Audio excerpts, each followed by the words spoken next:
You're listening to the Classic Gamers Guild podcast. This makes my nipples hard.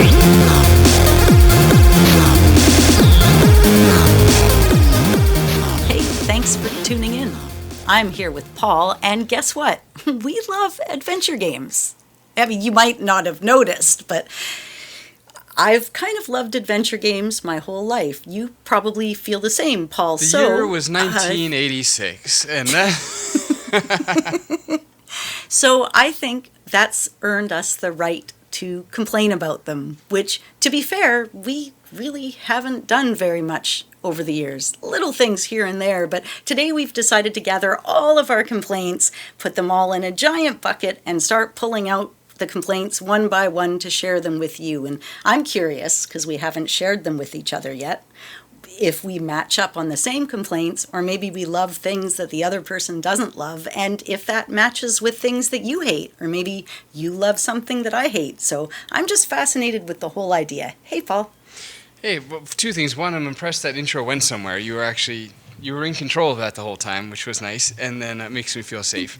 And two, I forgot two, because getting through number one made me, forget two. Oh yeah, I was gonna say that this is not everything I have to complain about. I promise you. There's so much more that I could complain about than just what will fit in this episode. But we're coming up with new stuff as we go along, probably too. So it's. But yeah, what there's so many things. There's like mechanics that suck, or design choices, or anyway, we can get right down to it. We're gonna do pet peeves. We're gonna do pet peeves. Yeah. And I'm going to start us off by letting us know by informing everybody the origin of pet peeve. So it comes from the word peevish, pet as in your own, right? It's my pet, like, that in that sense. And it originally showed up in America around 1917 in a popular newspaper comic called The Little Pet Peeve. And what's interesting about that is actually nothing. And sometimes when you go to learn an origin of something, you get a nothing burger like that. I was thinking it was going to be a fun little walk through linguistic history, and it's just a whatever. But now we all know, and we can begin to forget it. So we're going to go back and forth and talk about pet peeves, I think. Was this the format? Is this what people can expect today? Yeah, that's as structured as it gets. We tried to give it structure, and then we realized that we don't structure good. So we're like, let's just go back and forth on this and have some fun. So one of the first things that I thought of is definitely not a deal breaker for me, but I'm busy all the time, and sometimes I'm playing a game and I have to get up and I have to leave, or somebody asks me a question and there's nothing I can do about it. And there are games that they either won't let you pause during a cutscene or during a text exchange that progresses forward, or it advances, and there's no option to stop it at all. Like, I want to be able to say, I don't want the text to advance unless I click it, because when I get up and I get pulled away, I'm going to miss some crucial piece of information that's going to prevent me from potentially solving a puzzle. Or something might happen that I don't know, a dynamic between characters, and how far back do I have to go to find it again? And that just stresses me out. I don't think I used to mind that very much, but now it's like, please, just wait for me, please. I might not be there right now, and I want to be there right now, and I don't want to miss the adorable dialogue that somebody probably put 35 minutes into thinking of just for a 2-second exchange. Right. Okay, so essentially what you're saying is dialogue that forwards itself, that advances itself. Or doesn't give you the ability to pause. Like, if it's going to forward itself, I want to pause when it's happening so that I can come back to it later. But then you go to pause and it skips the whole cutscene. You're like, what? Yeah. Or it doesn't do anything. And you're like, now I have to miss a bunch of stuff because I got to go pee, or whatever it is. It's just, I don't want to have to wait till I can get to the station so that I can leave the game for a second to answer somebody's question or do something. Right. That's a good one. I didn't think about that at all. I agree to that. The self-forwarding dialogue, it's a pet peeve of mine, almost in a different sense. In addition to how you mean it, because I agree with that, and that's valid too. Especially, I don't know, maybe it's like a parent thing, and just always feels like you're being pulled away. But things like this, but also it can make you like I'm the opposite of you, Adam. I'm a really slow reader. I tend to like, I don't know, characterize the things I'm reading in my head while I'm going, and like I just really take my time with it. So it can make me feel like I'm a little bit rushed and I need to like hurry up and keep up sort of thing, and I don't like that. I don't like that either. So same mechanic, two different peeves. Especially if you want to read the rest of what they say, even though they were saying it, and it's moved forward because they're done saying it, and you're still trying to read it. Right. If it goes on without you. And then conversely, if you're a really quick reader like you are, then it might linger on the screen too long, and you're like, I'm already done with this. In that case, can you click through it? I don't even know. I'm not sure. That's the other thing I didn't even think of. I prefer, if I can click through it, that I can make the text progress forward even if they're still talking. And I don't want to have to wait till they're done talking to click through it. It's my choice. I hear you when I want to hear you, and I get the statement, and I'll be as patient as I want. It depends on the voice actor and how into the story and the characters I am. You know, that being all this being said, to contradict myself to a degree, the next time I have to push an update to the first Phantom Palace game, I think I'm actually going to give people a choice to turn that off and on, because I heard that off and on is all I ask. It's all I ask. That little toggle would change everything. Yeah, right now it defaults to you know, Phantom Palace defaults you have to click to go through it, which I still think is the best way to handle. Just let them click through it. They can go at their own pace, etc. But I know Francisco Gonzalez Grundislav in Rosewater made it an option, and I heard like at least 2 people, which apparently is enough, really praise that notion where like they had the option to have to click or to not have to click sort of thing. So, and it's such an easy thing to implement too that might as well offer it for people that disagree with us, because we both don't want it to progress automatically, but apparently some people do. So, well, on handheld devices, you have to tap the screen or push the button if you want something to progress, so you can't just like put it aside and eat your snack while the game is progressing if you don't have a choice to toggle it on or off. I mean, sometimes you just want, if you know it's going to be a really long dialogue, that could be your kind of break, I guess, when you're playing the game, to use your hands because you have to hold a device or a mouse. So that kind of progression of dialogue, having the choice to turn it on when I want it and off when I don't, would be just so satisfying. Old Skies did that as well. It's just a nice way to make a game. You and I are opposite examples of the problem with it automatically forwarding itself, because you read remarkably fast, and I think I read exceptionally slow, which is why, the auto advance thing, if it hits in the middle, it frustrates us both, because it's still too fast for me and it's still too slow for you. All right. Yeah, it's true. I do like it when they also give you the option to change the text scrolling speed, because I personally always change it to fast, and I'm guessing Paul would always personally change it to slow. Yes, and again, at that point, it's like just let me click through it. Like, I don't want to have to make all these micro adjustments to get it to have the to have the engine try to guess my exact pacing. Like, dude, I'll just click. It's fine. There's only 2 things to do in an adventure game. It's point and then click. So asking me to do one of the 2 it's what I'm here for. I'm here to point and click. Oh, man. I have to type. I just thought of the next episode right here on this episode. Hang on. Nice. You know you are an adventure gamer when you ... Huh? Like in real life even, whether you're looking, like, for example, the idea that rushed into my head was every time I go to play a game, I check the settings first. Right. You know you're an adventure gamer in real life when every small obstacle in your life becomes a mini episode of MacGyver. I love it. See, it's a great idea. Okay, back to work again. I just had to diverge for a second. So, okay, do you have a first one? I've started my second one. Unfortunately, I've only got 2 through 11. I don't have a first one. Sorry, that was unnecessary. My first one is, it's only relevant. Wait, okay. Only relevant things are a hotspot. Yeah. That sounds like something I wrote an hour ago. Yep. I don't like when it's pretty common nowadays, so it's definitely not like by the way, Ann and I have like 2 little subcategories we've tagged things with, which is deal breakers and irrational. Things that are just personally irrational to us, and we recognize that, or complete deal breakers. So this isn't either of those, but it's there's a lot of adventure games that are like this. And an example, I tried to have an example for each of mine. They're a little dodgy, but we'll see. We'll all see. Torrance Passage is like this. I think Curse of Monkey Island is like this. Most FMV games are like this. And honestly, in FMV's case, like, I don't blame them, because like, you can't have the actor and the video footage like dealing with absolutely everything in the room. So I do get it with FMVs. But let's just stick with Torrance Passage. It's a good example where like the only things that are hotspots are things that you need to know or interact with. And I feel like that just completely dries me up, man. It gets rid of all the exploration.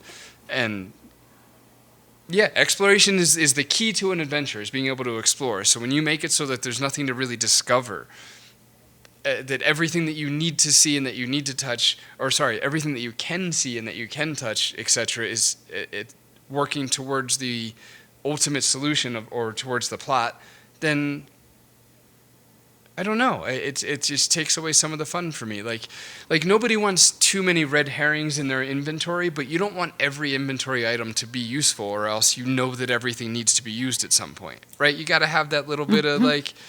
That little bit of mystery, a little bit of uncovering. So I don't like when only the relevant things are hotspots. How do you feel agree. about that? You kind of you took two of mine and put it into one. I have a giant bookshelf with lots of books, but you get a generic description, or, oh yes, there's the bookshelf of science books. I think Quest for Glory and stuff spoiled me for that. I want to look at every single item on the shelf, and I want it to make me laugh or think. I want to be interested in it. I also hate it if there's no description when I click to look at something. I'm just like, well, it's a thing in the room. Could you maybe just tell me that it's a blue vase that you got from Tahiti? Or just put some effort in there and tell me, like, oh, you look out the window and you see the New York skyline. Or the various items on the desk are covered in dust. Or something. Yeah, something, exactly. We grew up playing a lot of Josh Mendel's games. He's so good at that. You know, like having just something for anything, and it gets usually anywhere from a laugh to a pronounced nasal exhale, like a.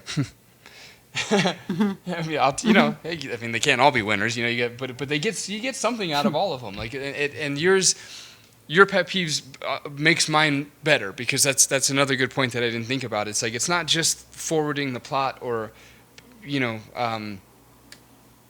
being a red herring so that you have to sort through the significance. It's also just pure old entertainment, good old fashioned, make me laugh, teach me something quirky and stupid, say something completely random, say anything, because, and actually, yeah, you know, that's not that what sounded like a throwaway statement of mine, just say anything, is actually true, though, because as long as you're saying something, then the world feels crafted and alive.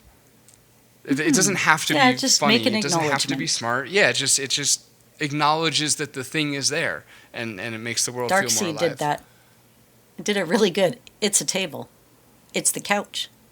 Right. It's the window looking out into the front yard. But it still is. What was it? Blue Force did that, actually. Yeah. Very straight up. Yeah. Like, it would occasionally throw in a little snarky, funny thing that would make you go, like the clicking on the computer, and it's like, oh, Grandma's such a hard ass about her computer and all that. Like, there was some funny moments in there for sure. But it was mostly just like, yeah, this is the ceiling.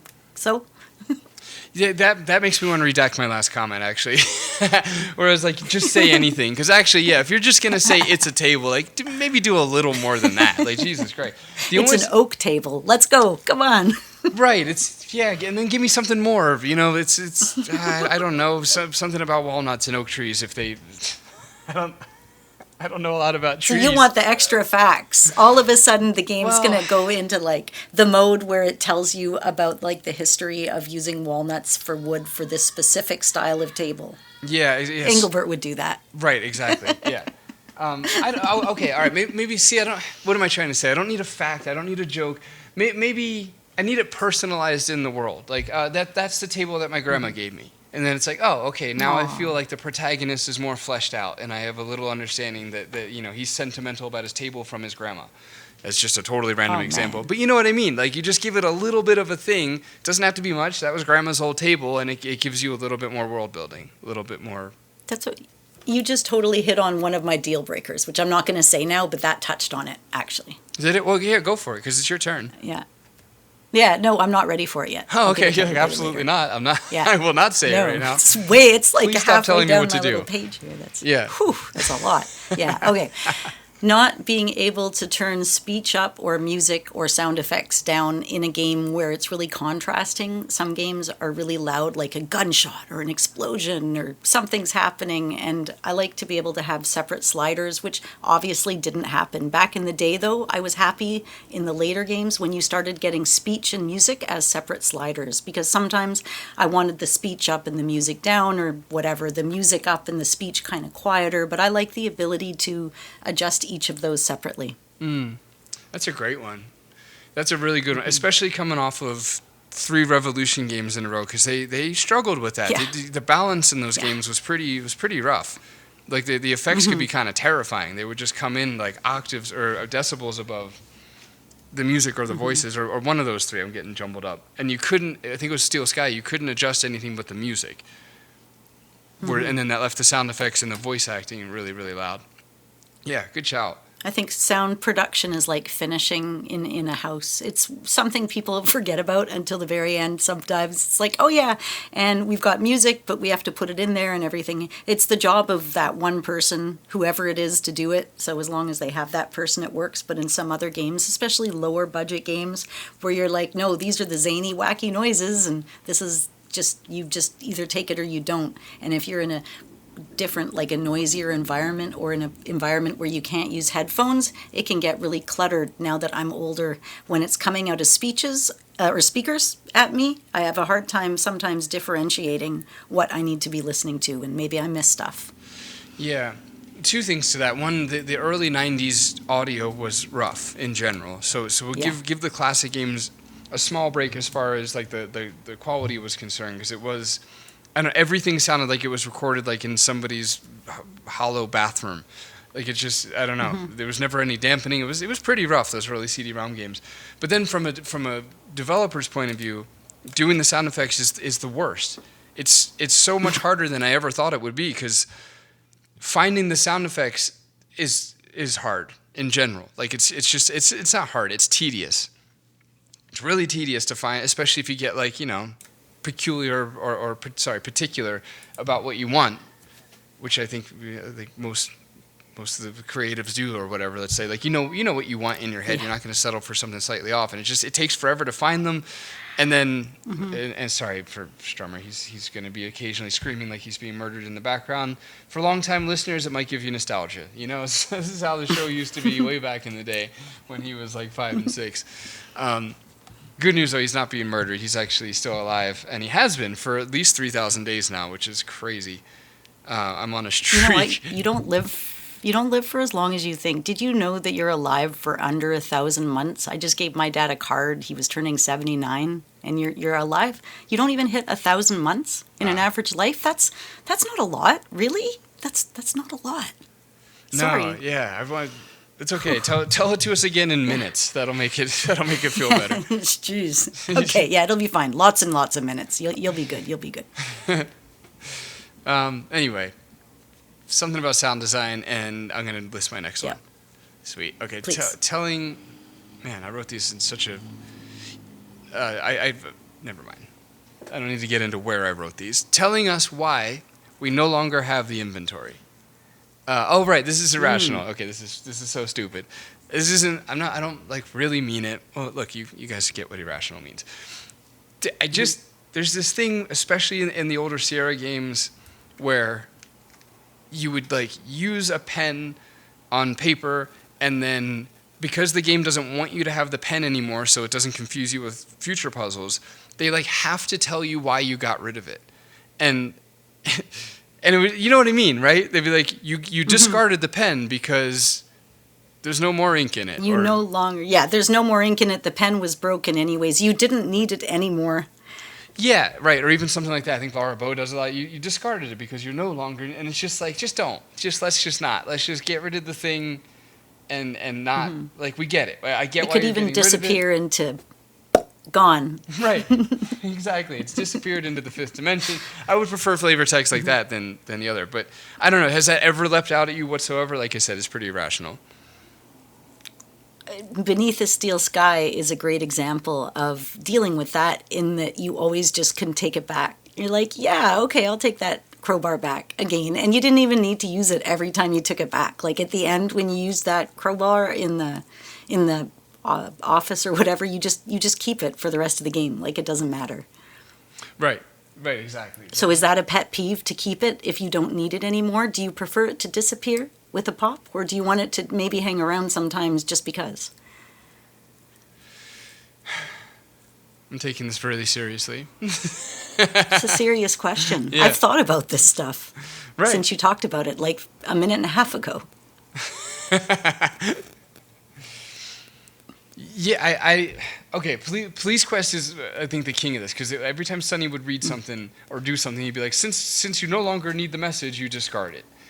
And, like, it's just, like, this irrational annoyance comes out of me for that. To the degree that Oliver makes a joke at some point, and it was like, this joke never lands with anybody, because it turns out, like, most people don't notice this, and they're not bothered by it, if they had. But, like, for me, I kind of was a little short-sighted on that. I'm like, surely everybody gets annoyed at this one little tiny irrational quirk thing that you've never thought about before, right? Enough to make a whole joke about it. Anyway, long story short, I'd rather a poof with sound effect. Right. That was Yeah, me I answering like your that question. too. It turns out. I don't think anybody was knew good. that, but as long as I say that it was, yeah. I think, actually, I'm going to go into, like, quickly, we mentioned other people's pet peeves that I also enjoy. I was thinking about LucasArts making fun of Sierra by not killing their characters immediately or by allowing you to go right back into the game. So a thing that I love that other people doesn't like would be deaths. Lots of ridiculous deaths and deaths everywhere. And it's okay. And you would lose progress. And you do have to save your game, suck it up deaths. But I like it when they're funny a lot, like in Quest for Glory or in Space Quest. You go looking for the deaths because it's like they're unusual or they're funny or they're gross. You turn into slime or something, right? It's cool. I like that.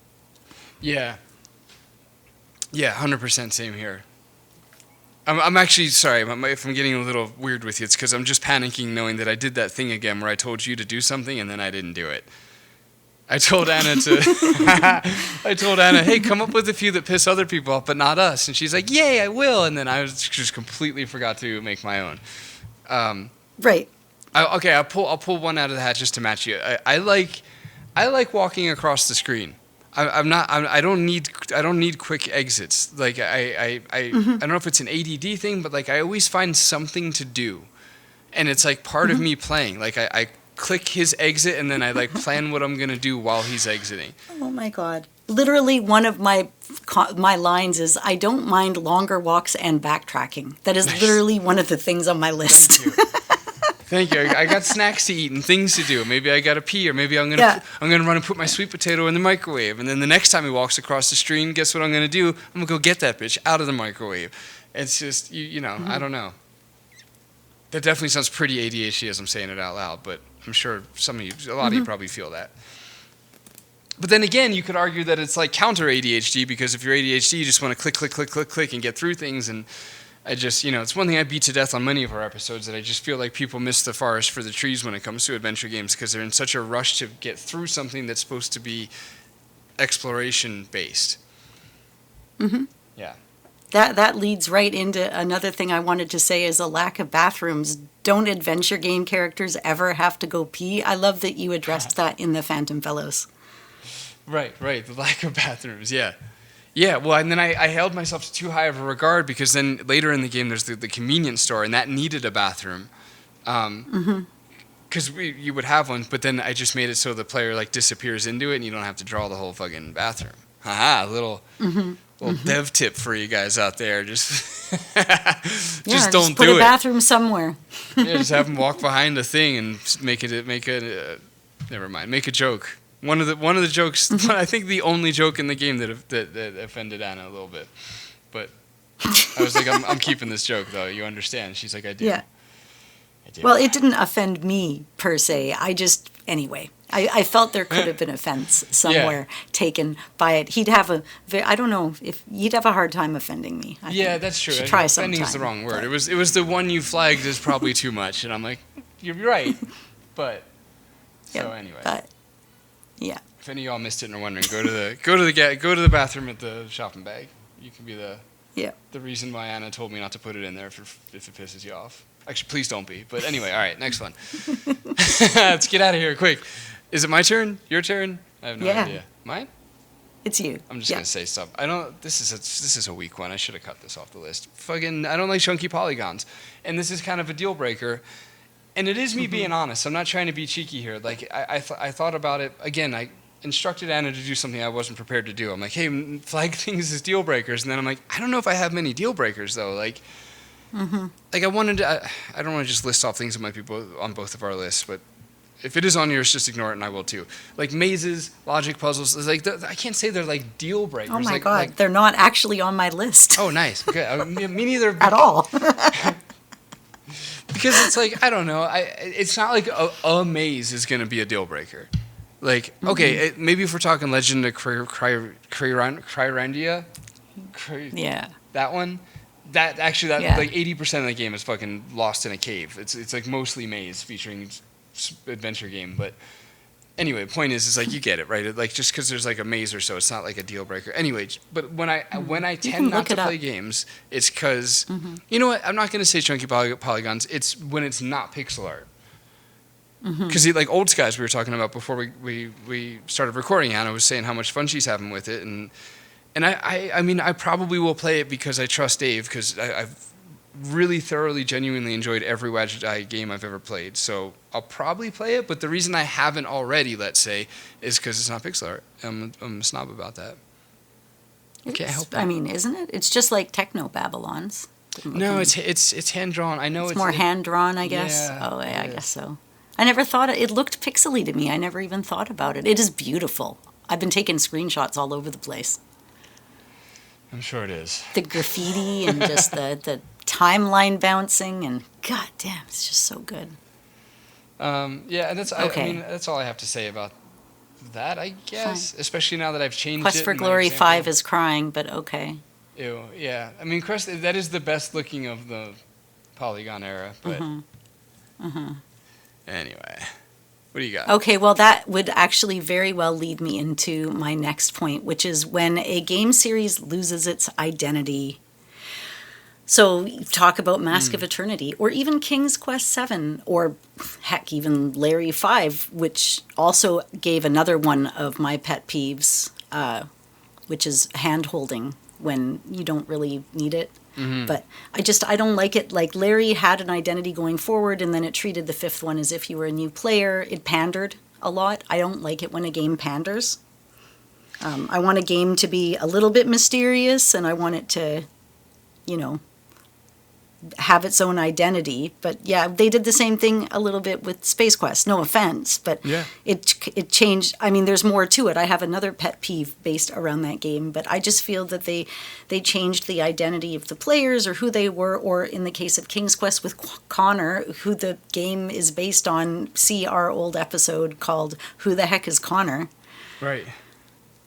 Yeah, who are you and what do you do and who do you think you are? Or what about, something like the Broken Sword series apparently turns into more of, like in the latest one, Hunt and Find. And I don't know if it does or not, but games that change and morph into even a different genre in a way that you're not looking for. Just keep to who you are a little bit with a touch of it, a thread. This is such a great. I don't want to say shout. I need to sit down and just look up words for. It's such a good thing that you said. It's just a little clunky, you know what I mean? But that thing you done said, I liked it. It was that's really good. I have a really good example of it. Police Quest. It from open season, it just completely changes from Sunny to a whole different character. Freaking call. And then from there it just changes to straight up SWAT, and it's like not even an adventure game anymore. Really, it's that one. It's a police procedural. That even as a teen, when I got that, I was like, okay, so now we don't have our favorite characters. Now we don't have the dynamics we like. And I loved them. I even played SWAT, but I was like, now we have a police procedural, which at the time as a kid, I'm not judgmental. I was like, ooh, cool. Now I get to really learn how to be a police officer. So I was always so like optimistic about that, but I missed the original characters. Right. Right, exactly. That's the whole point of a series. Like you get bonded to the character. Yeah. Like Larry 7 stayed true to its roots all the way through. Like 1, 2, 3, 5, 6, 7, all Larry, all the same humor and tone, outside of 5 doing that bit of pandering, which I understood. It was actually, I think, more of an idea of Sierra, because they're like, come on, you got to bring in new players too. We have to make this more accessible. We want to make the sales, whatever. Yeah. Even from the very outside, I know what I'm about to say is wrong, but even from the outside to the more like casual adventure game player, like Phantasmagoria kind of does that to you too. Like you go to buy the second one, and you're like, who are these people? I've said before, I know the whole point was to start some Twilight Zone type of, subheading or whatever, but I still think they did that game a huge injustice by naming it Phantasmagoria. Anyway. And then really you have the whole, I was talking to Stephen Alexander about the Quest for Glory games and how many people how many people didn't understand that the second one was a part of the series because they had to change the name. So it's no longer Heroes Quest. Now it's this Quest for Glory Trial by Fire. And so people that had played the first one didn't know it was the second one. People that played the second one didn't know there was a first one. And Corey said they just lost massive amounts of sales. So they changed its identity through happenstance, and they didn't have a choice in it, but it still affected the game, the sales, and all sorts of things. That's a good call. Huh? It's not shout. Ah. Yeah. Aha. Very nice. Did you ever have a fly relentlessly land on your face that makes you just irrationally angry? Like 0 to rage? Where you're just like, how dare you? It is. It's like those are the smaller ones, and they like to go on people. They're a certain kind of fly, and I call them sticky flies. I hate them. It's the younger ones, the little rascals. That's what I think. They don't have the experience. Stupid idiots, yeah. Ah, dude, he just hit me. Every time I waved it away, just obstinately came back to the same spot, and you're just like, how dare you? What an I'm a asshole. giant human. I do smart stuff. I'm using computers and stuff, and it's kind of been outsmarting me. Also, I'm not gross. No, I'm sure you smell great, but does anybody out there remember there was a book or a movie, or it might have been a Stephen King book, and this guy would catch flies with a lasso, like a thread lasso, and it was like his whole talent. Anybody? I've been trying to find that for ages because I remember it as a reference. I want to make it as a reference, but I want to know where it comes from. Dude, while you were talking, that fucking fly came back, and I tried to smack it off my face and rip my own earphone things. Prophetically demonstrating being outsmarted by a fly. That was the most Homer Simpson shit I ever did. All right. That's amazing. This is why you all wish it was a video podcast. Huh? Oh, yeah, I was giving a good old I'm not gross disclaimer. Man, I give those out like at least twice a week. But there's cows. I live with cows. The cows are outside. In the house. Yeah, no, the cows are outside. They literally, he's shown me pictures, they live in the house. It's like having the worst neighbors. Yeah. Yeah, but you know what? At times it can be really moving. Ugh, gross.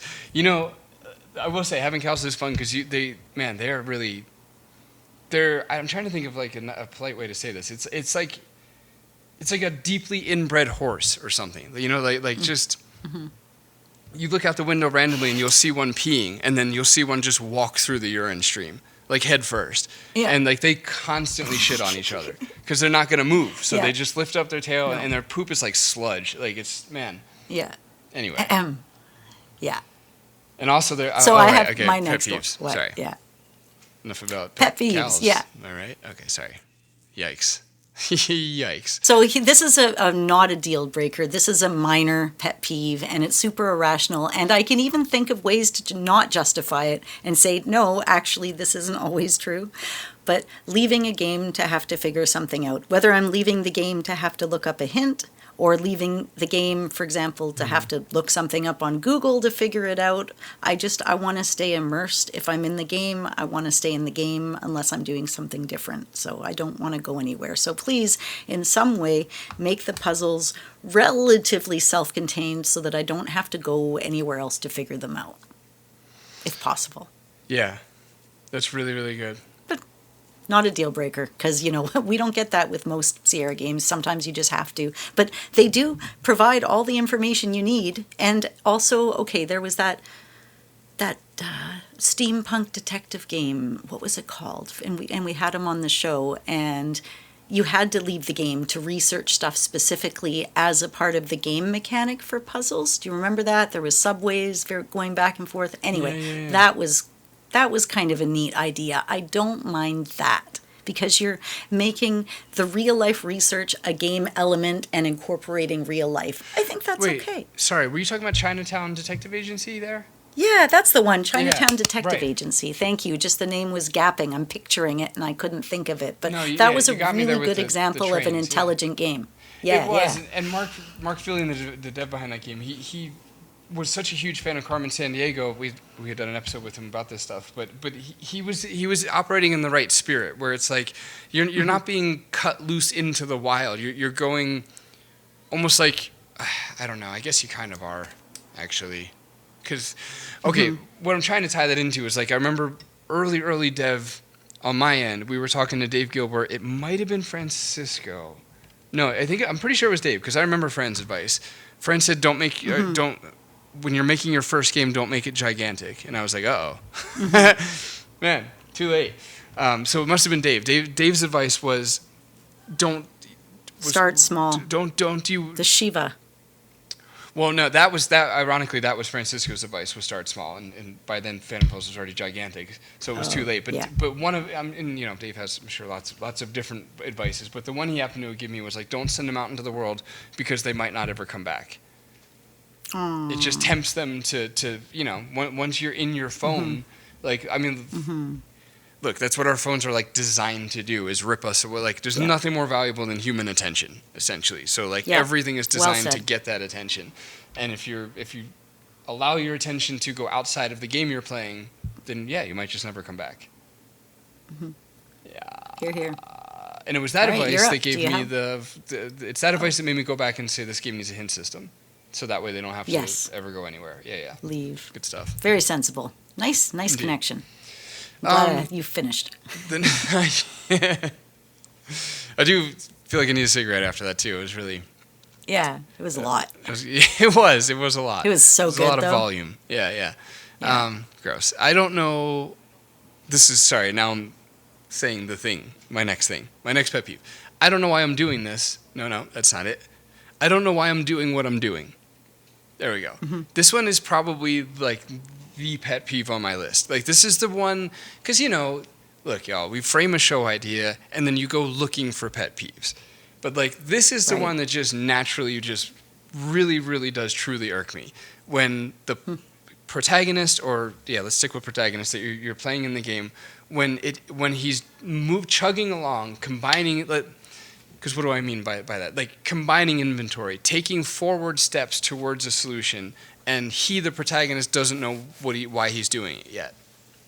It just really bothers me. We hit that broken sword that second game. Remember with the ladder and doing that weird thing with the grinding stone great outside example of with the fucking cat when and the ladder. What's her name was all of that. The slingshot on the tree. Yeah. He's telling you, well, I need to do this, but I can't yet. And it's like he literally is telling you what you need to do through hints because he can't do it yet, but he doesn't know why he needs to do it. And how did he come up with that idea? It just doesn't make any sense to me. Right, and then you do this whole, like, I don't know, Rube Goldberg set of fuckery, and all of a sudden the cat runs away, and you're like, that's what I was doing? Like, I was scaring the cat away?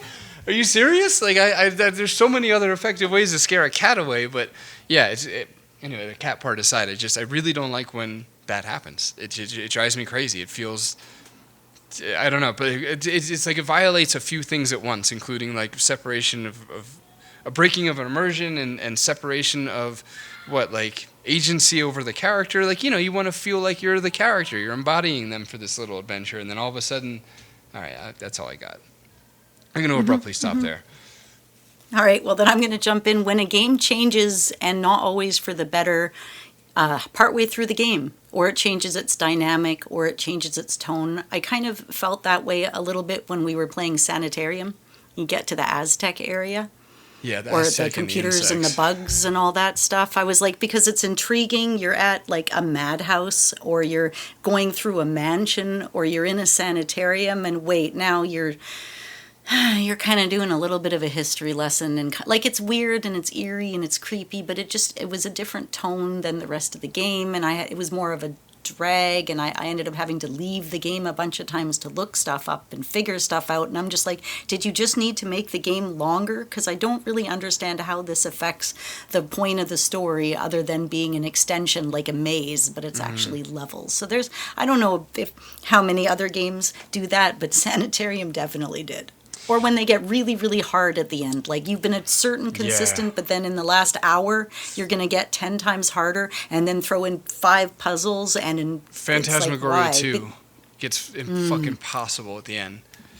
It changed its tone at the end, too, though, that right? Too, the budget restrictions and the other things. That's a really good example. Yeah, really good. Well done. Thank you. And to a degree, that's such a good...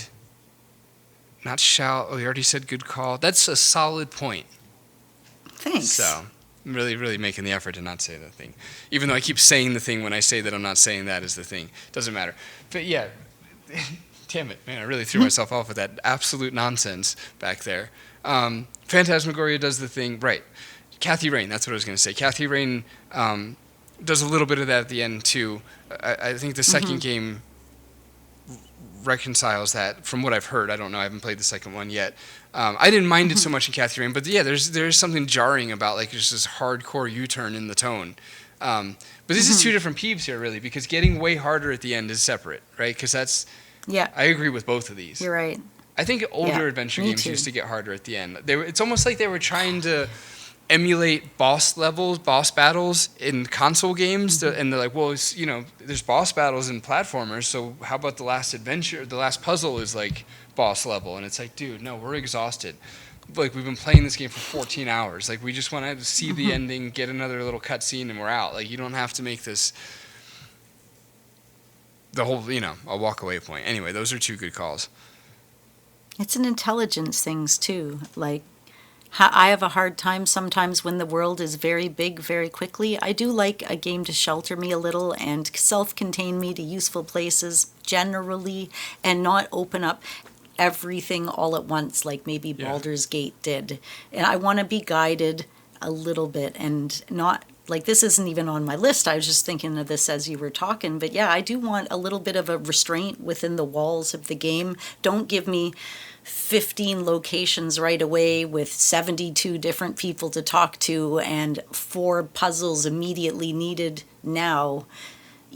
But if you guide me in super gently, it's okay to expand my world so you don't even realize it. And I think a good show does that too with characters. Like, I want to get to know a few characters and the situation, and the next thing you know, you're on season 4 and you know 57 people and everything about everything, because they were able to just open it up to you a little bit at a time so that your brain can kind of learn it. The opposite of that would be Game of Thrones, where they throw 100 characters at you and all these factions and all these facts, and you have to understand all of it before the story itself becomes apparent, which is really tricky. So in a game, I want you to start me small, kind of like the first level of the Phantom Fellows, and then broaden my world out so that all of a sudden you're on day 5 and you can go between 5 different days, let's say, do a whole bunch of different things, know a whole bunch of different characters and how they all connect. Like, that's how my brain works. Yeah, an example of doing that in the right way would be like Thimbleweed Park, how they give you one character at a time. Like, they unlock, and then you get to spend a bunch of time with the new character before the next one unlocks, and it doesn't overwhelm you so much. Yeah. That's good. I like that. It's funny because it's not a pet peeve, and it makes me think that it should be like, we should have a sequel episode of like, not pet peeves, but things we less vehemently are displeased by. Things we like about adventure games, or at games. I'm writing this down. Nice. Or at least don't hate. Okay, good. Right. We got 2 out of this. Thanks, guys, for being on this ride with us. This is kind of fun. Do you have another one, or do you want me to give you one? I have so many more. I have too many more. Good. Me too. I have too many more. This is crazy. Go ahead. Give her, Paul. Give her. I could fetch for days here. Where did they go? This is a nice short one. Where'd they go? Where's the fucking guy I got to talk to? He was just here, and now he's not here, and that annoys me. I'm okay with. I thought about this one. I'm okay with the characters changing place, but it should only happen like through like pacing wise, like just to refresh things. Like, oh, now they're over there. Like, that's fine. I just don't want them wandering freely. Like you know what I mean? Like, maybe for the first, I don't know, 20 arbitrary amount of time into the game, the character's at this location, and then, you know, a little bit later, oh, here's an example. Finally, something tangible. Laraboe 2. That's a good way to do it. Like, sometimes they're hanging out here, sometimes they're hanging out there, but they don't like wander too hard. You can generally be like, this person's probably in that room, and you'll find them. That's cool. I just don't like when when you don't know where they went. Now, is that differentiated between that and a game like Steel Sky, where people are on a loop of doing things, but you can kind of memorize where their loop is, but you have to wait for them? That's included in the peeve. That's the problem. I thought it would be. Yeah, that's the Yeah. word they go part. Like, Okay. like where they were, yeah. So, but because in some games they literally only are where, like, you can't trigger this character to be here because you haven't done step A, step B, and step C. That's cool. That's once fine. you do those steps, the character will appear and you can advance it. But sometimes you think you need to talk to that character, but the character's gone, but you just haven't triggered step C yet. Yeah, I'm okay with all that. In fact, the logic behind the developer doing that makes perfect sense. Like, it's, you know, it's gonna, well, whatever. We could leave that, but yeah, I like that. I respect that. That's like a clean, well thought out way to do it. I don't like the goose chase aspect or whatever. Duck hunt, goose, some sort of running after a bird metaphor. Yeah, for sure. Okay, what about when a game sets up a sequel and it doesn't ever get one? That's good. There's a few. There's a It's lot. sad. I think of Toonstruck, obviously. A lot of people might think of Loom. Depends on who you are. You're right, yeah. But there's a few where you're just like, it's like how many times have I said, take my import from Quest for Glory 5, where can I put these boys? Where can I put them? They're just sitting there on that poor old disc, year after year, going, where's my adventure? What, after all that time? Yeah. But they're there. They exist. They are .sav files. You can't deny that. It almost transforms pet peeve into just massive disappointment. And it's also a little sad because this one is different in the sense, well, arguably different in the sense that, like, I don't think in any of these cases they meant for it to be that way. So then it's also a little sad, like, they didn't get to finish their thing, and they clearly wanted to because they set it up to. Even maybe, like, where's the footage gone? Especially when it's gone, like the Toonstruck. Is it real? Is it fake? Where did it go? Who hid it? Who has it? Does somebody have it? Does a listener have it? I'd love to see it. I will help put together this second game. Like Christopher Lloyd will use AI, or I don't know, whatever people would like to make him in it. I don't know. I do think the worst offender in this one is Space Quest 6. Because they kind of broke it and then didn't fix it. They're like, we're going to tear Roger all the way back to the bottom of the hierarchy and change out the girl and not make mention of that or the kid or anything like that. And then, and it's not like 6 ends on a cliffhanger necessarily, but you kind of like, how are we going to reconcile this with what was going on? And I think that's part of the reason that it's so delightfully agitating. Because, I mean, look, I'm a pedantic nerd. I need something to be annoyed at, so it's actually doing me a favor in its defense. Well, it goes right in with, when a series changes canon, which fit in with one I said earlier, like Space Quest 6. It's like a series, not just design style, but the canon of the characters itself. Like, I think King's Quest did this a little bit with Rosella.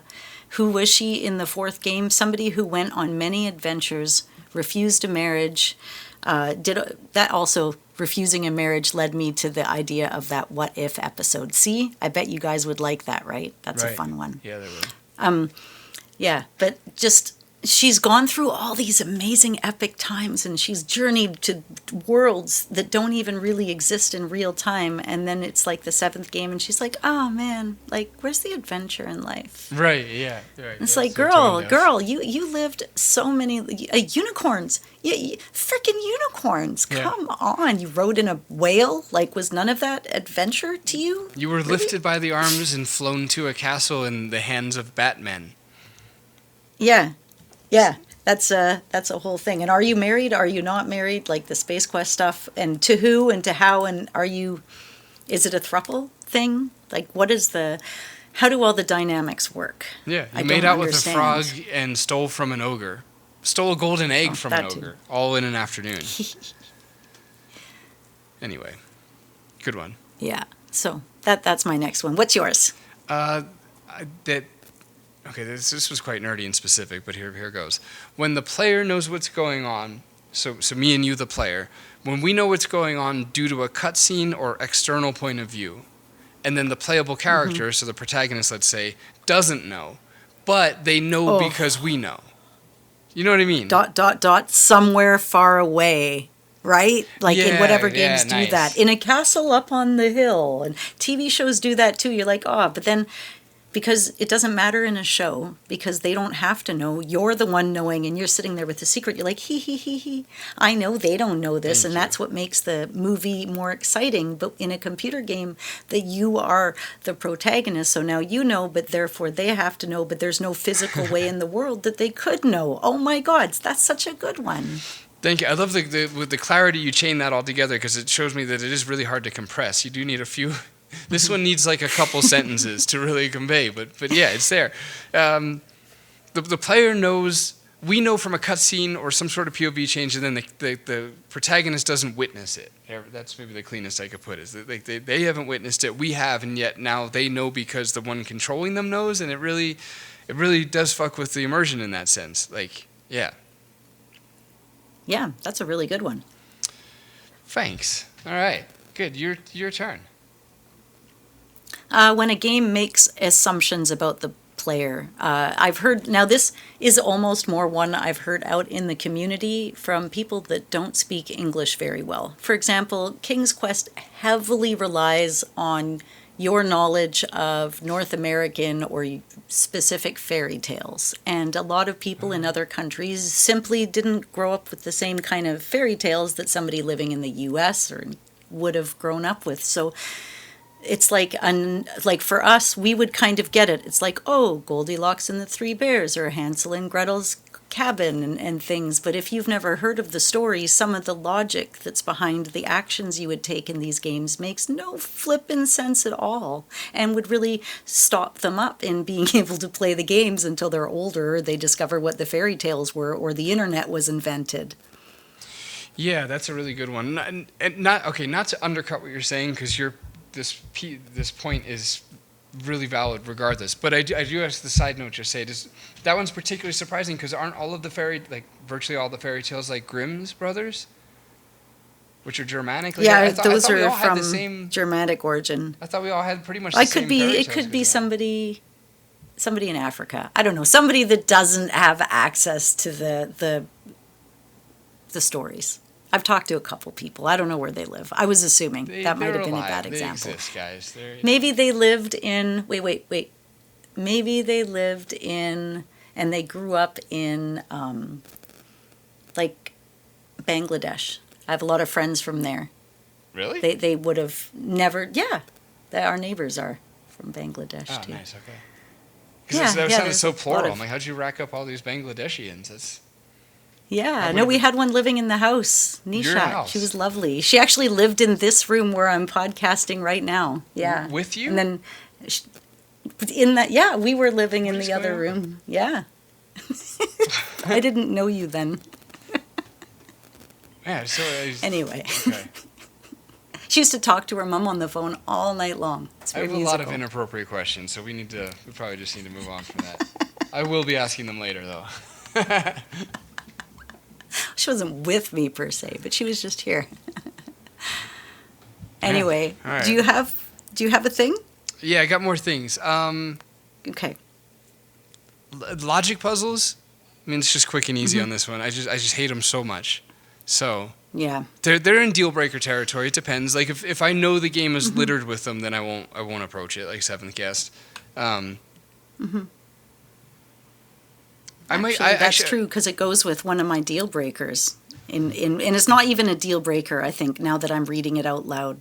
But it fits, so keep going. I'm going to excuse Corey Cole from this specifically, because that man can design some logic puzzles that are actually... He's the only person that I think... That's such a bold declaration. Quest for Glory 5 Thief. with the getting into the thief thing with the little music and the dude changing positions. That was so good. God, I played all the Quest for Glory so close together. This happens when I do that, right? They blend together. I think it was Quest for Glory 4 had two really fun ones. The instead of a sliding tile, the tiles like you had to match them instead of slide them, and that was really fun. And then there was one with like little tiny. What are those little hairy fuckers called? Antwerps. Yeah. Yeah, Antwerps. That one was fun. Blue guys. Corey can design those, man. Those are good. His are good, but everybody Antwerp else's, blue. I don't want nothing to do. Especially sliding tile. God, remember it was Broken Sword 2? They made you do 2 of them in a row. Like, why? Yeah. Bro. All right. Puzzles that are totally detached from the story. I'm not a huge thank fan. you. I feel like you should take a little bit of the notion of what's happening in the game and who the player is and how it could all fit together instead of saying, I'm going to take my book of puzzles and I'm going to assert a number 32, a number 57. Oh, and let's really fuck them over with a 162 at the end because, man, that one's going to take a while. Right. Sorry. Exactly. No, it's okay. I was like, shit, hurry up and say your thing and then mute you. Yeah. Yeah. That's okay. No, too late now. Y'all got to take it. That's awesome. Somebody out there listening just is in their car and did that thing you do like when sirens come in the music. Yeah, we were that person. Sorry guys, sorry. But the good news is you're not being pulled over and nobody's dying in your vicinity. Yeah. I don't know about Anna's vicinity. Somebody's clearly in trouble, but you guys were good. My husband listens to gangster rap, and there's police sirens all the time in the songs, and I don't always remember where they happen. So if we're driving and he's got it cranked, it's very easy to be like, whoa. But, did you just say gangster rap or gangsta rap? Because both of them are wrong. Gangster. No, just gangster. Gangster. So I say gangster. It's gangster. Gangster. That was gangster. That was gangster. That better? Gentlemen seem gangster. Okay. Yeah. Okay. With that well quickly tapped out. My next one is, this is just a fun one that's slightly irrational because I don't even mean it, but the really bright, oddly saturated item in the room that's blatantly the one item in the room that you have to pick up. Mm-hmm. You know the one. Nice. The resolution is just way higher than the rest of the room, or the colors. It's just blatantly like an object pasted on top of a background. And you're like, gee, I wonder what I'll need in here. The opposite of that. Yeah. Oh, go ahead. No, I was just going to say, actually, I think I kind of like it now that I'm describing it. There's something charmingly oblivious about it. But yeah, go ahead.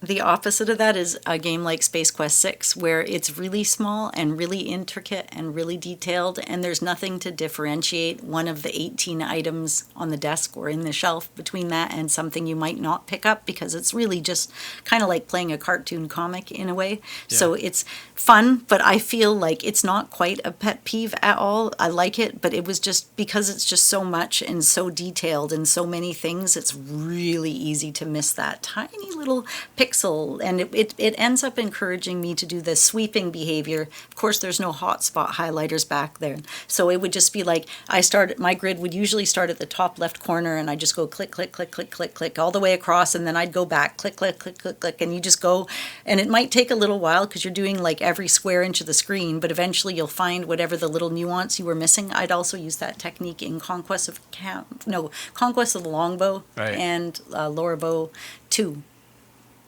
Yeah, I guess you could say maybe something's gone wrong design-wise if you find yourself having to do that, because then it becomes like this procedural, mechanical way through it as opposed to organic in any way. Yeah. So what you're describing is essentially pixel hunting, though, yeah?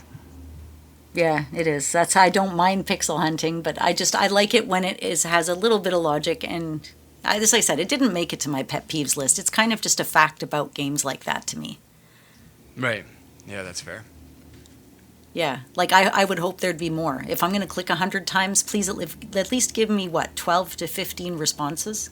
Come on, make it fun. Like, what if there's sometimes in Quest for Glory you'd be like, oh, you hit this pixel, and it'll say something super random and fun. Thank you. Yeah, I might have this memory wrong, but I feel like the library in Indiana Jones and Last Crusade, it was notorious for the pixel hunt where you have to find the one book on all the shelves. Yes, the book. Yes. But if I remember correctly, I feel like there was quite a few descriptions for other things, so it wasn't, you know what I mean? It wasn't like... It's lore. Right, it wasn't soulless. It's like they gave you something for every miss. Like, yeah, you're gonna... Like, I don't know if I really count that as pixel hunting then, right? What do you think? It's like, yes, it's pixel hunting insofar as the point in doing this is to find the one you needed, but if the point in doing this is to, like, explore the world, then that's accomplished by... Yeah. That's interesting. Pixel hunting. It's like, is there a fine line? Are we so fussy that we like a certain amount of pixels? Like, okay, the Phantom Fellows has the big chunky pixel, but I've heard it described by people, especially that are not super adventure gamey, like, why? I don't know what to click on because everything's a hotspot. And so I don't know what to do and what not to do. And some people have said they want a game to guide them. Like, don't tell me something about that. I don't need it. So I don't care about it. Streamline me through the game. So I think it's a game. Thimbleweed Park also did this. But you could do it in a way of making a game wordier or more factorial. So you're like, this is the game with all of its personality intact. This is the game with a lot of that extraneous stuff taken away, and now it's only conversations relevant to the game and what you need to do to solve it to get all the way through, which would chop off a lot of, the Phantom Fellows, right? It'd be a lot shorter. Yeah. Maybe people would like that too. It'd be like, okay, great, I see the story, but you'd miss so much depth out of it. So for the more laconic adventure game connoisseur, yeah. And not just take away puzzles and make it easier, but literally take away extraneous. Take away there is games that did that, where you can make it so that it doesn't give you extra inventory items. I've played that, and I can't remember which game it was, but it said you could have them in the game or you could not have them in the game. It might have been the Return to Monkey Island. Might have been. Because Thimbleweed Park too, in a sense, that's probably the perfect example for this. There's just, I don't know, the issue with that is, like, if you start, first of all, the cut down one, which I did because I had already played it, and for, like, research for the episode we were going to do together, I was like, I might as well at least play a different version of it so I can report on that. And the conclusion was it was greatly degraded by the world. I mean, God, I guess in my opinion, right? I'm obviously the type of person that likes it wordy, so I would feel that way. But yeah, and I guess my other point too is, like, if you start down one path, what are the odds you're going to even remember there was another path in the beginning to be like, you know what? I'm not enjoying this experience as much as I should. Perhaps I should play it the other way. Like, I just don't think that happens. I think people just pick one of the two, and that's like all they'll ever know. But you're right. Okay, so back to the pixeling, because you're right. The one of the bigger critiques from Phantom Fellows that I mean, any critique is going to annoy me. Anything at all.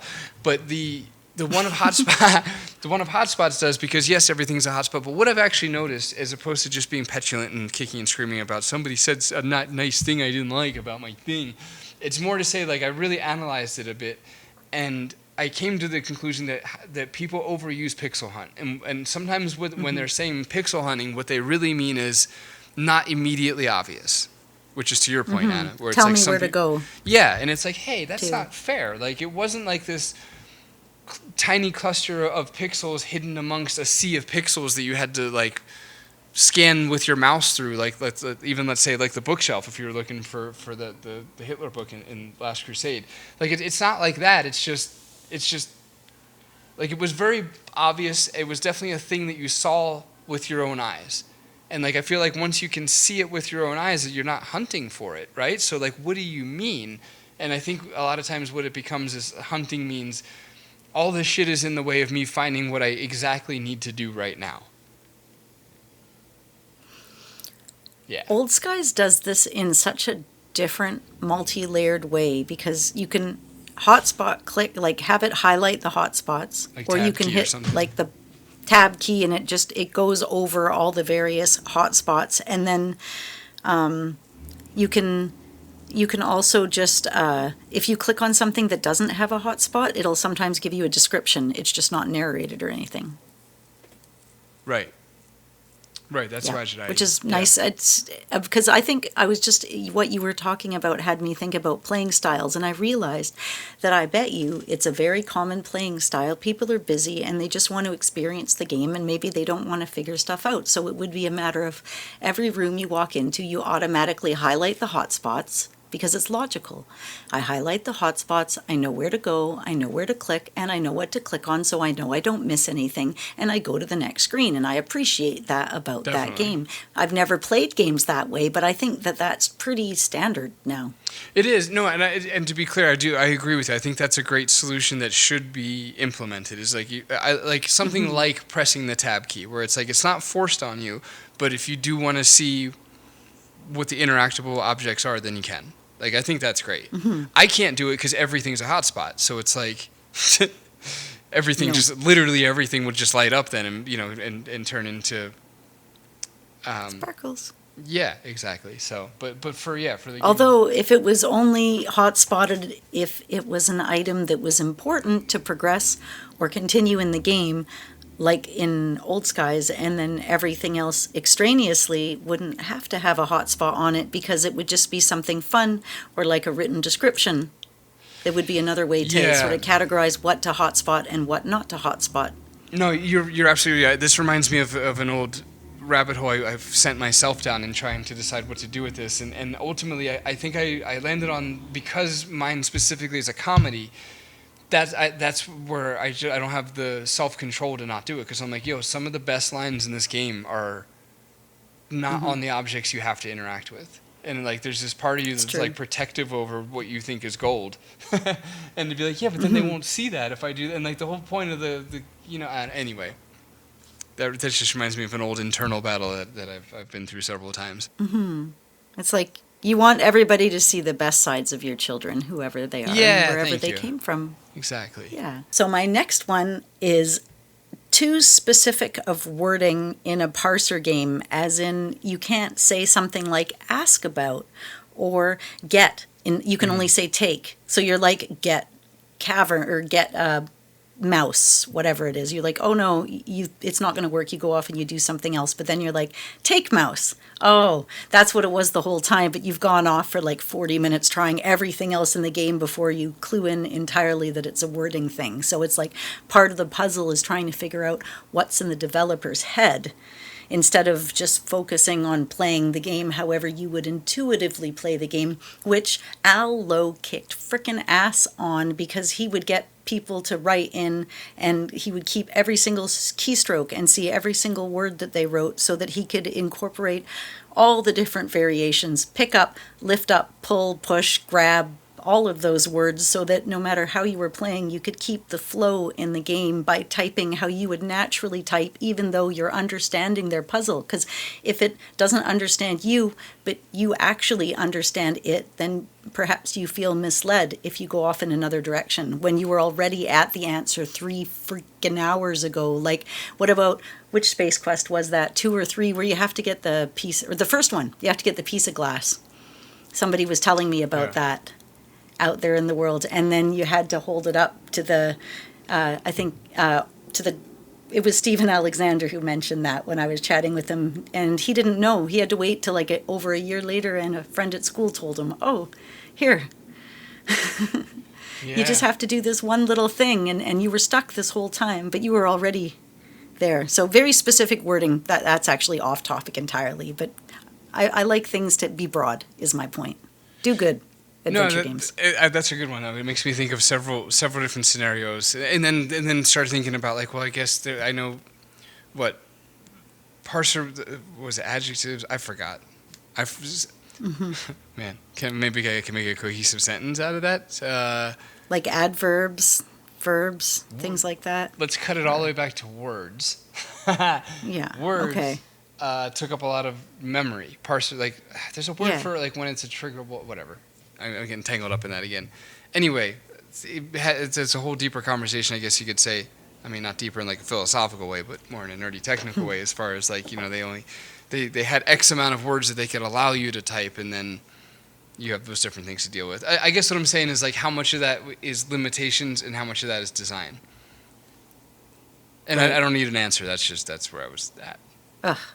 Well, you know what? That's a pet peeve that's not on my list. When a developer runs out of time or money and a game isn't able to be completed the way that they wanted it to, like the Phantasmagoria 2, and it's not for lack of creativity on the director's part. Like, let's say it's a really good story idea or it's a really good game idea, but it ends up at the end just not being everything that it could. And that's just always so sad when you can't follow that because of time constraints and availability, or having to push something out early with bugs because it's Christmas time. I'm looking at you, Quest for Glory 4. Right. Yeah, that's a good point, too. You can always feel it, that it suddenly got rushed out the door. Like, all right, let's just wrap this up. Yep. Nice. All right, next one I got is I had the right idea. Like, things that make you be like, dude, I knew that was what you were supposed to do, but, like, there's some sort of, like, exact order of operations that are required to make it happen. Like, what am I trying to say? You knew what the solution was, and it's just not working for some reason, so you go to the walkthrough, and it tells you that you were doing the right thing in the wrong order. Mm-hmm. That's one. Because it's like, dude, I figured it out. Like, and it robs you of the dopamine hit. Because it's like, you were right, but it seemed wrong. You had to go get help, and then it turns out like you were just doing it. I don't know. I struggle with an example for this one. Well, this is I have one. Okay, what's yours? Do I? I just experienced it because I happen to be playing Old Skies right now. I got stuck forever on what is a little bit of my next pet peeve, but there was a specific puzzle where you had to place something on the floor in one spot, and it won't stay there. So I'm like, immediately my brain's like, the thing has to go there on that one spot, but it doesn't. And it turns out that the way to figure out the puzzle, I don't want to spoil anything for anybody, was that you just let it not be in the correct spot. But my God, did I ever have to go through a whole thing and eventually walk through to figure that out? Seems so obvious, but it's not. Yeah, right, exactly. So, well, okay, and then that ties into my example, which is a kind of weak one, but the goat in Broken Sword, the iconic goat. Because it's like you kind of understand what you need to do, but you have to do it in the specific sort of order. It's not the strongest example of it, but it's in the spirit. No. So. Yeah, you have to do all these things, but you have to do them in a specific way, in a specific order. Yeah, like knowing what to do should yield you what you're looking for. If knowing what to do doesn't get it done, then there's a problem. Yeah. All right, next one. Actually, your turn, sorry. Okay. Sorry, house renovations. If there's noise, that's been happening before. We're moving copper pipes today. That's fun. So, timed sequences. I don't like... I do enjoy in the way that it's done. Again, Old Skies, because I'm playing it. They have it, and then you just end up at the beginning, but there's rhyme or reason, and each sequence helps you learn things to progress forward to the next one, and I get the dynamic. But sometimes I find it very stressful that I have to, like, in Quest for Glory, or in King's Quest 3. It's nice. like, it's special. It's nice in the remake that was made by Infamous Quest, because speaking of Stephen it Alexander. didn't... Yeah, it gave you a countdown, so you're like, oh, it's okay. I know when he's going to come back. But otherwise, you were left being stressed out because you only have 30 seconds, or I just like to kind of not be stressed by time. That's a tough one because I think I actually liked. I think I do like these ones. I think I formally disagree, madam, and I don't know. I'm being so careful and delicate with this, as if it's going to like tremendously upset you, but and also she's muted right now, but she's definitely in spirit, guys. She's nodding and agreeing. She probably even went, "You devil, you." Anyway, sorry. You muting yourself has changed my personality for some reason. It's just completely. I can see it happens to me too. Every time you'd mute it to talk to Strum, I would act weird and not know what to say because it's like I know you're there, but you're also gone. Right. It's very weird, right? Quite a mindfuck, yeah. It really is. You're starting to convince me, and as I'm going over it, like I guess time sequences. Maybe they're not so bad. Here's my caveat. I like one. Like I agree with you. If they keep doing it, then it turns it's the adventure genre isn't supposed to be like raise your blood pressure sort of a gaming experience. So doing it more than once risks that sort of thing. But I think it was like, if there's just like one time, like, I don't know, Dagger of Amun-Ra or whatever other example, like I don't mind the little bit of, the little bit of pressure, I guess you'd say, pressure to perform. Mm-hmm. Although No, there's a that's time true. sequence in Beneath the Steel Sky that made Strum like rage. It took him like 8 times to do it. We have to get the wrench out of the cabinet while the guy's away. Yeah, I was thinking about that too. Yeah, That guess was tricky too. I didn't, because I ended up looking it up because I didn't understand. And it seems like sometimes the things I end up having to look up are the simplest things. And I'm just like, I guess that's just me then. It's probably other people get this. Oh, I know. And No, I don't always make the connections. I don't think any of us are, because everybody we've ever talked to, especially on this show, they always come on and be like, I'm actually bad at adventure games. And it's like, dude, I think we all are, though. Mm-hmm. That seems to be the one thing that, like, we're all bad at this. And then something I learned, like dev-wise from beta testing with everybody, was like, whatever I think is hard is absolutely fucking impossible. Don't do it. Mm-hmm. And whatever I think Yeah. is easy is way harder than I thought it was. Because the most basic shit, Yeah. like when you have this, I don't know, pocket full of like 40 inventory items and there's all these characters, your brain's, when you're deep in it, micromanaging all the little facets of the story, like something pretty damn logical can be. We talk about this a lot on the show too, like when people nail puzzles like that make us feel really good, the puzzle's probably actually really Yeah. easy. They just let it be the thing. And you're like, yay! Yeah, it still feels good. Yeah. Yeah. I'm not there. Like Callahan's Cross Time Saloon is a great example of a game that is so smart it can make you feel not so bright, because it's a lot of like wordplay and puns and specific types of puzzles and a specific type of humor that's really, really ultra intelligent that sometimes would just go over a person's head, my head, things like that. Adventure games do tend towards the masochist, I guess you could say, because it is so bad for our self-esteem. There's so many times we look up puzzles and we're like, that was it? Yeah, it's a lot. I do smart things sometimes, though, guys. Like, just not right now.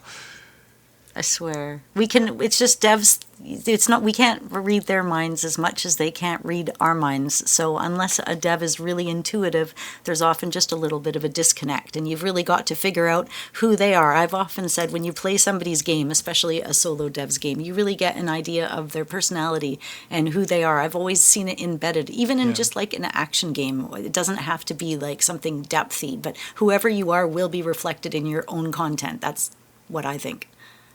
Yeah, that's well said. And on the because that's a completely valid point that stands on its own. And then conversely, I'd offer a lesser point, which is we all grew up playing really convoluted adventure games. Like everybody who's like 35 to 55 that loves the shit out of adventure games. I don't know why I put an age on it. Oh, right, because you would have grown up playing the classics. I should have just given a minimal age. Point is, like, we grew up on like a lot of bullshit. And so I think, and I really mean this, I think to a degree we still expect a lot of bullshit. So when it is like a really intuitive, simple thing, it's like, well, I didn't think to do that. I didn't think it would make sense. Like, I was trying to put a cat hair mustache on. Like, I didn't, so. All right. It's funny.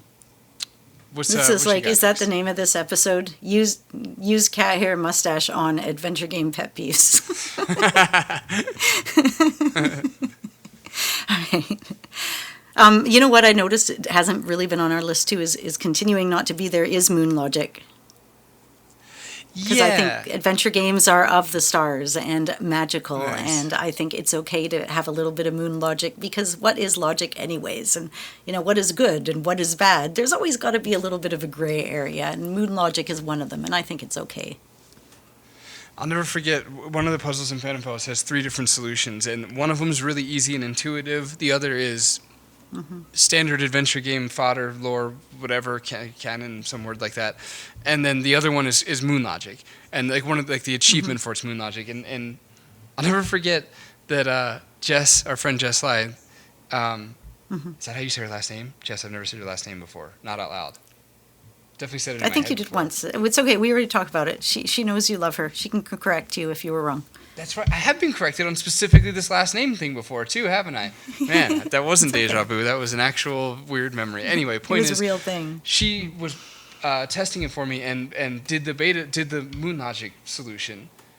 like just naturally, which is just like, wow, like that's crazy. First of all, like you definitely grew up on adventure games. If that's like the route that you went, was the Moon Logic one. But then also I was like rushing to be like, hey, I promise I'm not like this. Like that's going to be a whole thing. It's going to be an achievement where you unlock the Moon Logic one. Like please don't expect the rest of the thing to be that insane. Thank you. So anyway, yeah, I didn't even know you could do the thing that she did until after I was told, and I was like, huh. So I went back and did it, and I was like, well, that's cool. I had never thought of that. Right, That's right. neat. And like, how the hell did she think to do that? How would, Yeah. It's crazy. It's That's impressive. great. But anyway, yeah, I think Moon Logic's more like, I don't know, to the degree that it does suck. Like if we take, you put some really lovely shine on it by saying that adventure games are of the stars. Very poetic. I like that. But if we strip all of that shine off of it, and into the real nitty gritty like rage quitting Moon Logic, then I would say that's just like bad design as opposed to pet peeve. I tried to do that when I put this list together, was like sort out like what's just like shitty design from like actual pet peeves that are, I don't know. Good call. You'd see that more too, being on the dev side, than I maybe even would not think about that, the differentiation between the two. Right, hopefully. I hope. Yeah. All right, next one. All right. I've got. I have. Oh, you yeah, have? go ahead. No, please. I was going to ask how many more you have, because I have one irrational and one deal breaker. I've got really, or maybe two. I've got 6 more, but this is the last one I care about, so I can just like bang mine out. Yeah. Okay. Cool. Earlier I had said that one of these things on my list was an actual pet peeve. This will be the second one that is an actual pet peeve that has frustrated me before, stands out in a salient manner when I think back on what bothers me in games. It's when you have to check the same spot again. Like the classic example Larry is 2, dumpster. Exactly. Yeah. It's not fair. It's just not fair. And to be clear, like it pops up a lot more than just that Larry 2 dumpster. Like I feel like it pops up a lot more than I would think. I won't put that on you guys, but there's a way though to make it funny. If you click the first time and it says there's nothing there, and then you click a second time and you're like, you're really sure there's nothing there, and then you click a third time and you're like, it'll either guide you someplace funny again, or it'll take you eventually, because the trick, if the text changes when you click on it outside of a parser game in a point and click, each time you do the thing, something, either it's going to be funny or it's going to lead to something happening because you've done it enough times. Completely agree that just one annotation there that'll fix that is the first click can't say there's nothing there. The first click has to say, I'm pretty sure there's nothing there.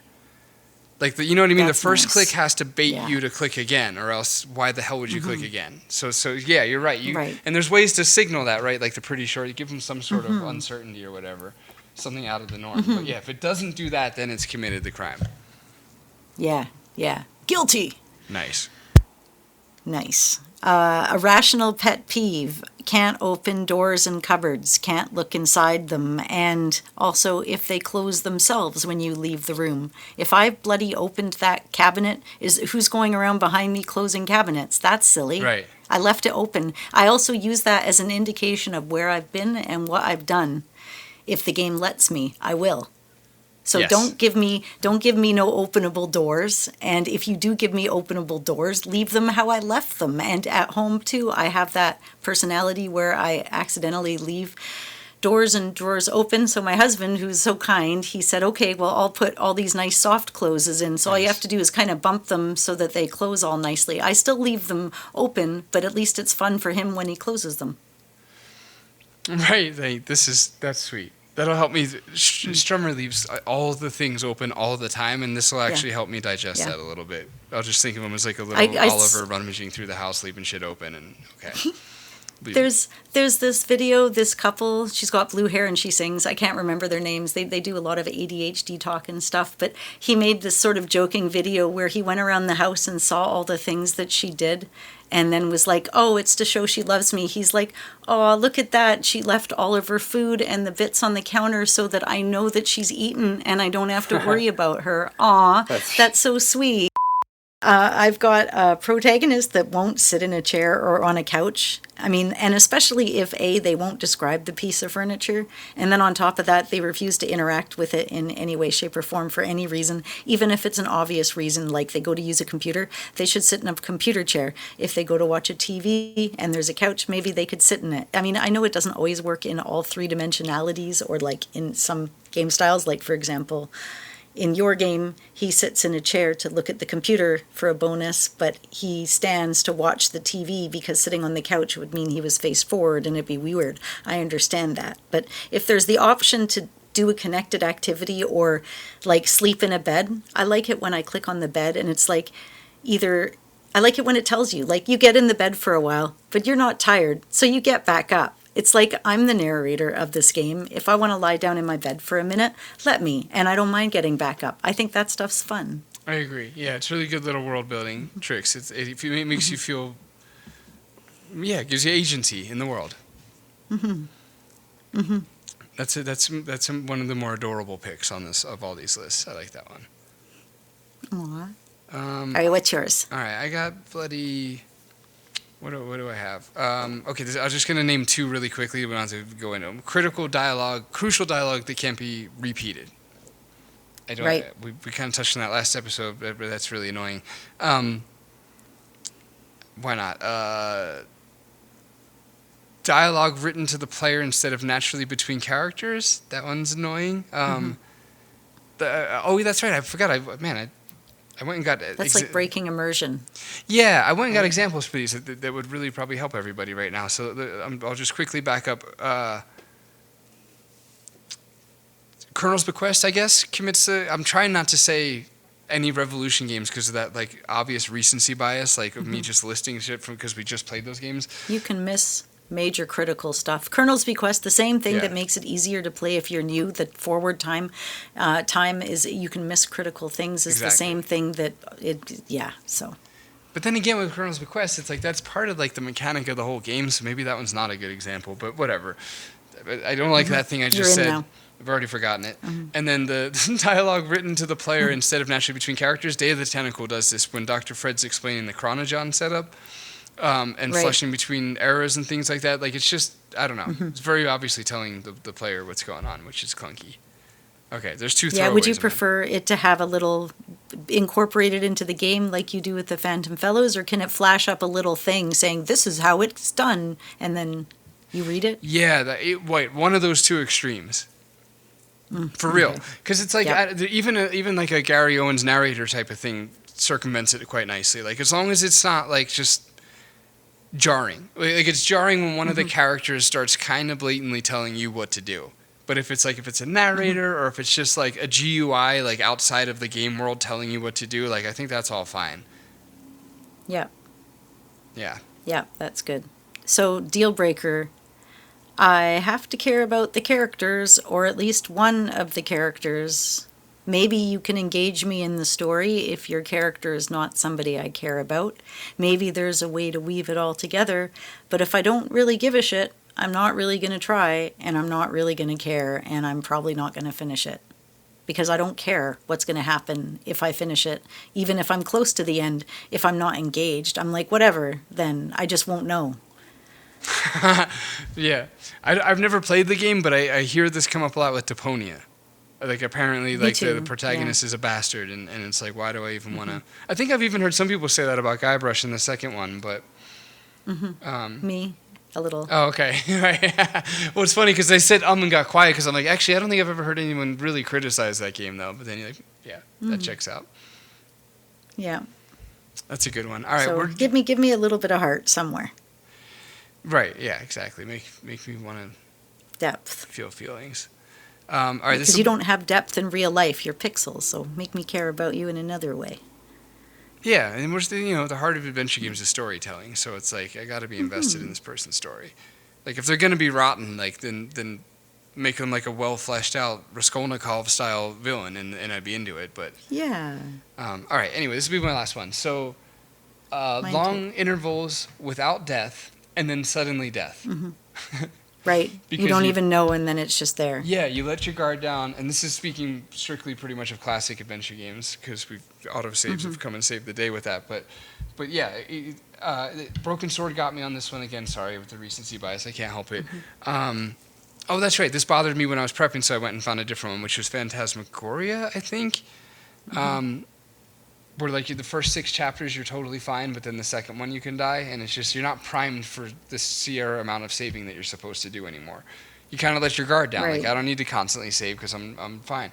Actually, Yeah, and then you lose an hour. right. Beneath the Steel Sky really fucked me. Actually, I talked about it on the episode, but in the tunnel with the monster, like I hadn't died like almost the whole game. And that sent me looking for other people's save files online. I was so screwed. Right. So it's like if you're gonna kill me consistently from the get-go, like Sierra does, where you're just always dying, so you're always saving. My last one is, and we've kind of touched on it here and there throughout the episode, don't make me feel stupid just because your game has bad design.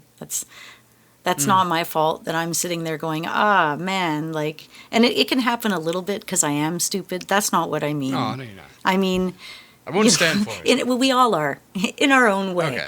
But just don't Take do us it down with because you. your There we game go. sucks. Yeah.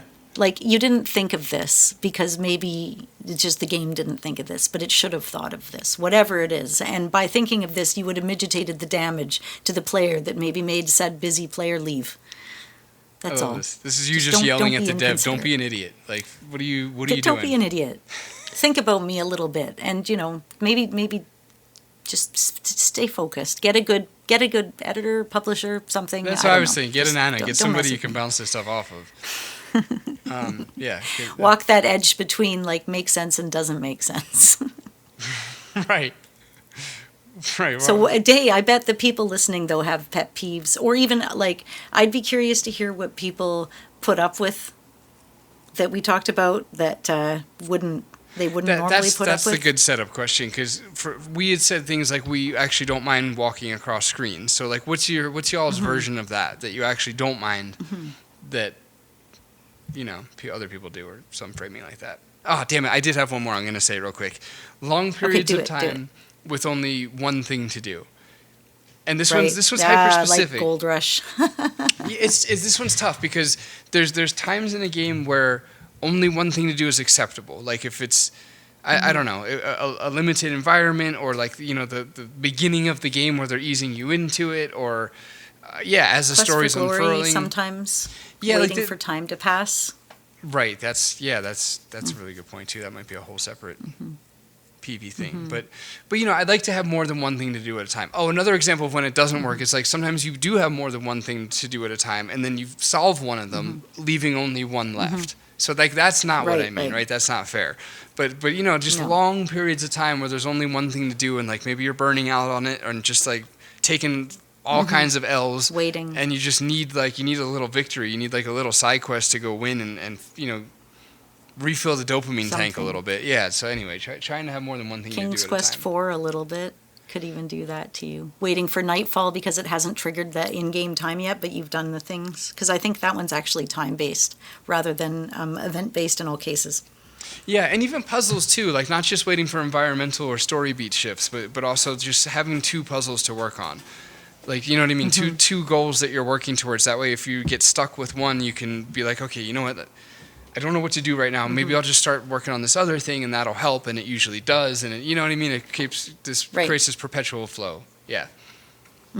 Or what about, hey, there's like some incidences in Seventh Guest where you complete a big long puzzle that's really, really hard and you don't even get a cutscene reward at the end, or the cutscene reward you get is very short. And it's like, hey, I just invested maybe an hour and a half, or in some of my streams with Daniel Albu, 3 hours into this stupid puzzle.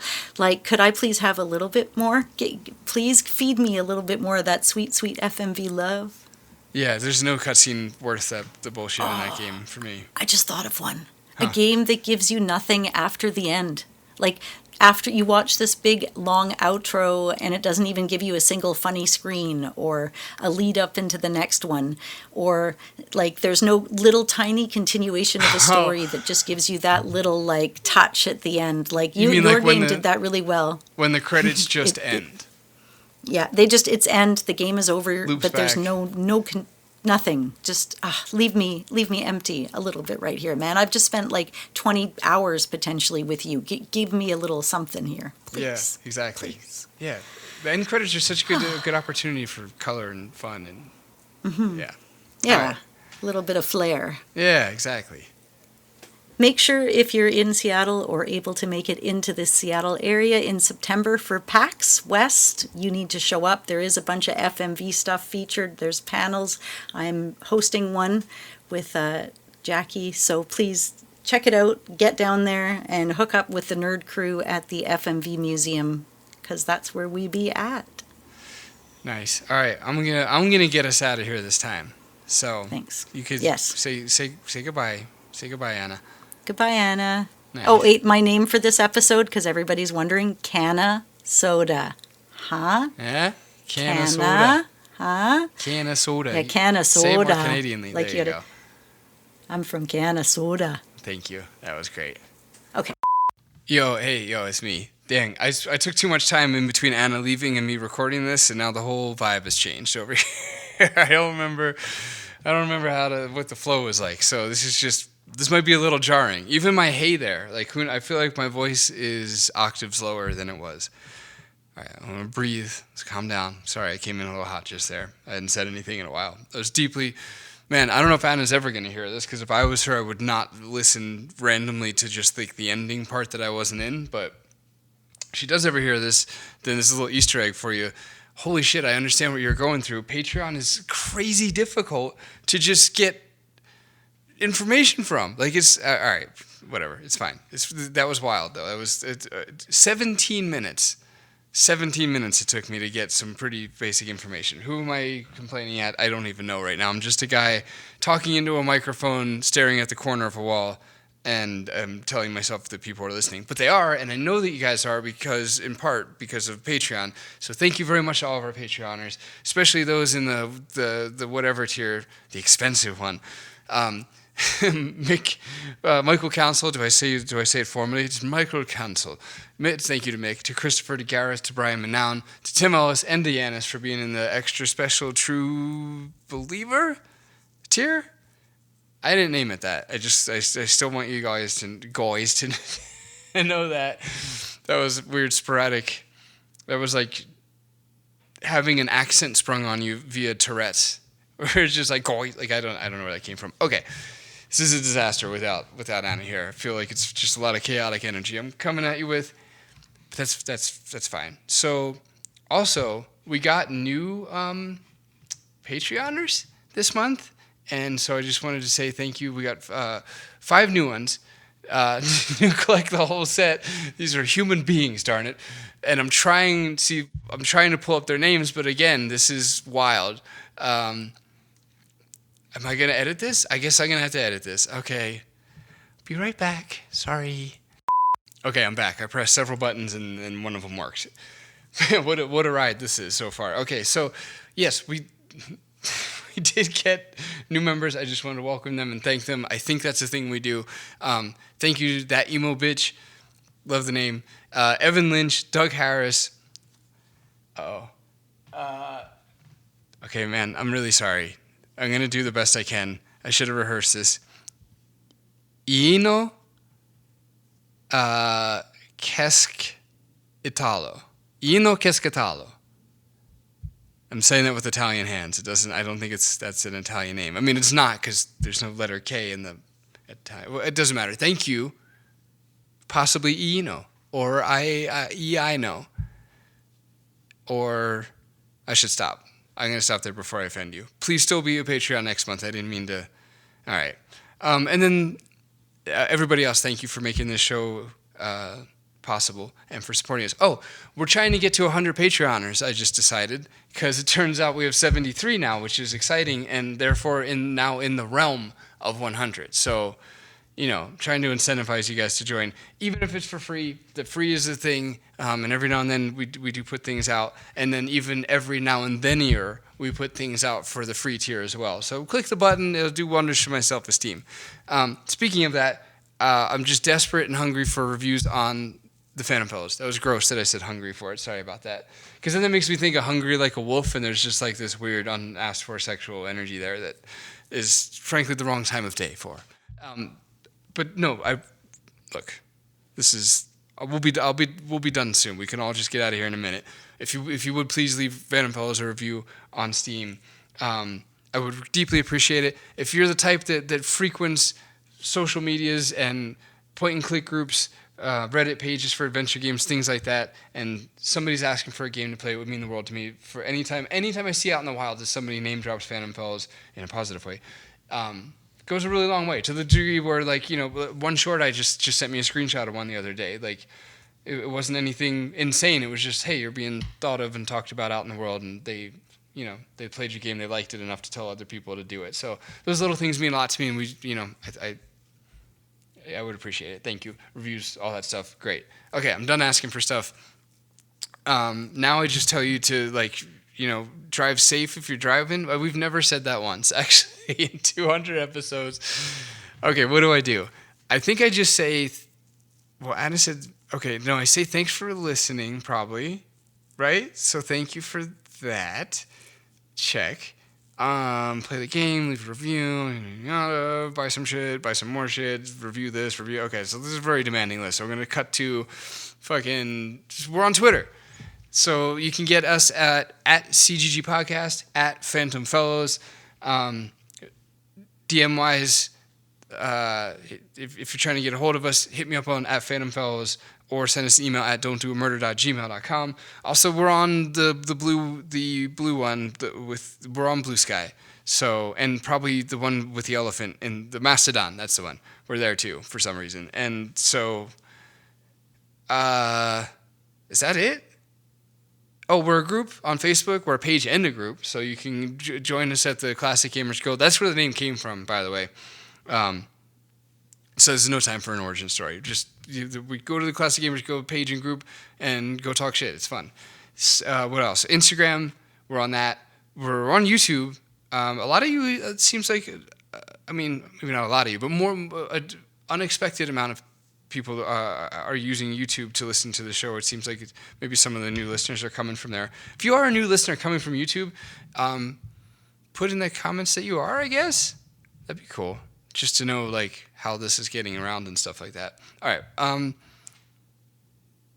Is that it? This list is so needy. I could request so many more things right now, but I think you guys you deserve to be let go now, so you can move on with your life.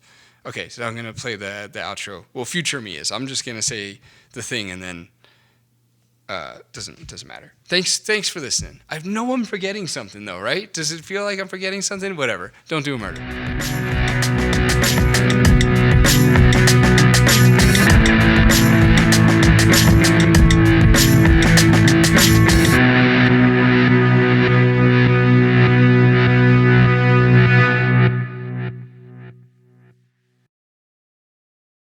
Hey there, and thanks for tuning in.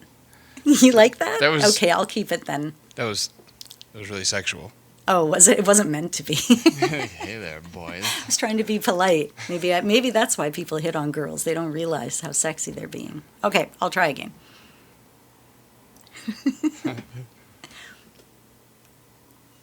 Hey, thanks for tuning in. Ah, friend zoned. Man, that was friend zone.